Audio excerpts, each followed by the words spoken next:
pandangan dalam mazhab Syafi'i. Ini sehingga dijadikan satu menyokkan oleh sebahagian fanatik mazhab yang lain dalam menyerang mazhab Syafi'i.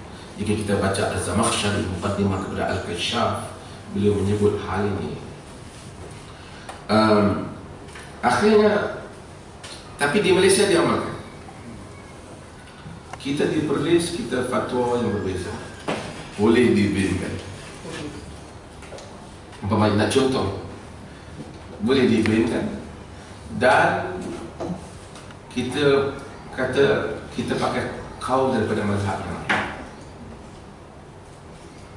Contoh, jadi saya nak cerita perbezaan kuasa negeri tu. Tapi di Malaysia dia berbeza sedikit dengan Indonesia. Agama masih dikontrol oleh pemerintah. Di sini pun ada, tapi di Malaysia lebih serius, kuasanya tu lebih nampak gitu.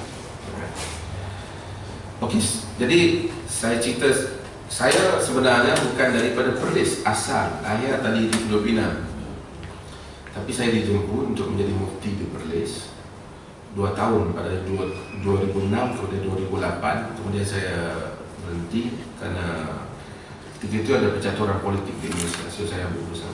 Kemudian saya dijemput semula, jadi semula untuk kali yang kedua. Saya ingat dalam sejarah Malaysia ni satu-satunya mufti 2 kali saya. Dan saya jadi mufti yang paling muda dalam sejarah Malaysia juga lah. Kerana biasanya mufti ni dah umur. Okey. Saya cerita sikit tentang itu saya cerita. Jadi Perlis sedikit saya rasa macam tak berapa jauh daripada Hidayatullah. Hampir tu. Nanti saya pun akan jemput saudara-saudara ke sana, insya-Allah. Kemudian di bawah negeri adalah universiti, organisasi kerajaan. Apa saya datang, sebenarnya saya pun tak sangka Pak Bukhari telah susun satu jumpaan yang saya ingat datang santai, santai di sini. Tapi ini jumpaan yang bagus. Terima kasih banyak. Saya rasa kita sedang mencari satu makna bagi Islam ini yang saya selalu sebut dalam banyak keadaan. Umat Islam ini duka cita jika kita lihat. Saya selalu beri satu contoh di Malaysia berodakan. Saya pernah tadi disebut di OSIS, di Oxford Center of Islamic Studies. Jika kita pergi ke, kalau jika disebut universiti Islam yang dikenali oleh dunia, Al-Azhar lah. Sama ada bagus tak bagus, itu satu hal yang lain lah. Tapi dikenali lah, well known. Tapi jika kita pergi ke kota Kahirah, kita dapati kota yang sangat kotor, tidak tersusun, keretanya pusing balik. Saya rasa rakyat Mesir itu memandu kereta, mengemudi kereta. Jika tak ada kereta, maksudnya mobil lah. Kereta tak tahu? Oh ya. Sebelum itu saya pergi ke selatan Thailand, baru saja melawat selatan Thailand dengan rombongan rasmi bersama dengan Raja Perlis. Mereka ada 10 wilayah Andaman, wilayah ini negeri-negeri lah, dan selatan Thailand, Southern Thailand. Mereka orang Melayu, tapi salah satu sebab mereka terputus hubungan dengan Nusantara, bahasa mereka dihapuskan. Mereka sudah tak boleh bercakap Melayu. Jadi saya rasa bahasa telah menghubungkan kita. Jadi saya pun kena belajar bahasa Indonesia. Indonesia lebih besar. Nanti kalau saya ajak naik kereta, dibawa saya naik kereta api.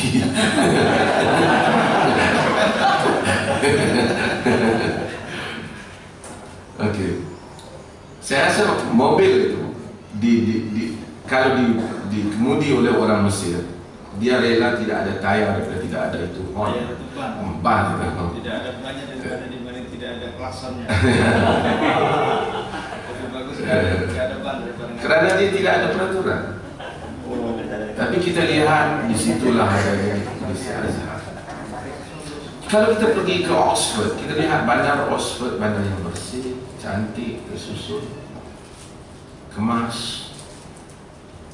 bandar ke kota. Kota. Kita pergi ke kota Cambridge juga sama.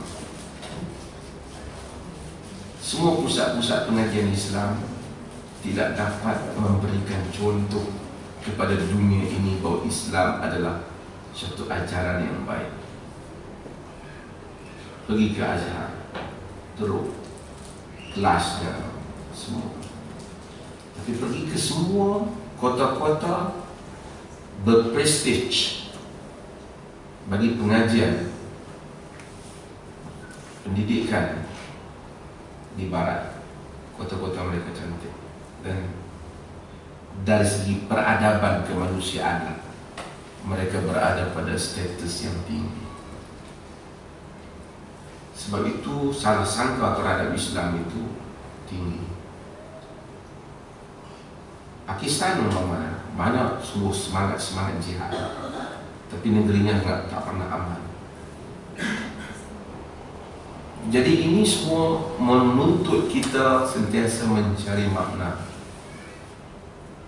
Saya datang, kita kalau pergi ke barat, kongsi sedikitlah pengalaman supaya saya nak faham maksud tentang halal. Apa yang kita faham? Binatang yang halal dimakan. Apabila kita sebut haiwan yang halal, kita faham dia disembelih oleh orang Islam ataupun ahli kitab lah, dengan makna yang lebih luas. Tapi tak apalah, secara umumnya orang Islam dah putus urat, halkum, molek dan seumpamanya halal. Itulah tumpuan kita, itu fokus kita bagi menganggap sesuatu itu halal, yang halal. Tetapi kalau kita lihat kepada hadis-hadis Nabi tentang sembelihan, jauh peradabannya. Kita tak pernah bertanya bagaimana treatment yang dibuat, layanan treatment yang dibuat kepada haiwan. Bagaimana kita mungkin, kalau saya pernah pergi ke New Zealand dan ke Australia melihat pusat-pusat sembelihan, kerana apabila kerajaan Malaysia nak import sembelihan, mesti kena pergi lihat tempatnya di seluruh dunia. Tapi kita lihat mereka, bagaimana mereka jaga haiwan itu, hak sehingga mereka ada enactment, sini apa, kanunnya ataupun undang bagi memelihara hak haiwan. Hak haiwan. Kita kadang-kadang korban pun, cara kita tombang lembu, kesian lembu. Kesian lembu. Tapi di sana mereka ada lagi kumpulan hak asasi yang membela haiwan. Tapi jika kita lihat kepada hadis, Nabi banyak sebut benda ni. Falyurih dhabihata, innallaha kataba al-ihsan ala kulli shay, wa idza qataltum fa ahsinu qatla, wa idza dhabhtum fa ahsinu dhabha. Kan? Falyuhadda ahadukum syafrata wa yurih dhabihata. Allah tuliskan ihsan, Allah tentukan ihsan. Allah prescribe ihsan di atas semua perkara. Bila kamu bunuh dengan cara yang baik. Jika sembelih dengan cara yang baik. Nabi kita tajamkan pisau, rehatkan haiwan. Apabila ada orang datang, sini apa dia tajamkan pisau itu, dia panggil mengasah apa? Mengasah pisau di hadapan haiwan. Nabi marah pada Nabi kata, aturidu an tumitaha mautat, adakah kau mau membunuhnya banyak kali? Kan? Membunuhnya. Afala haddatta syafratak qabla an tujjaha, mengapa kau tidak tajamkannya sebelum kau tombangkannya? Jadi begitu santun melayani haiwan yang hendak disembelih.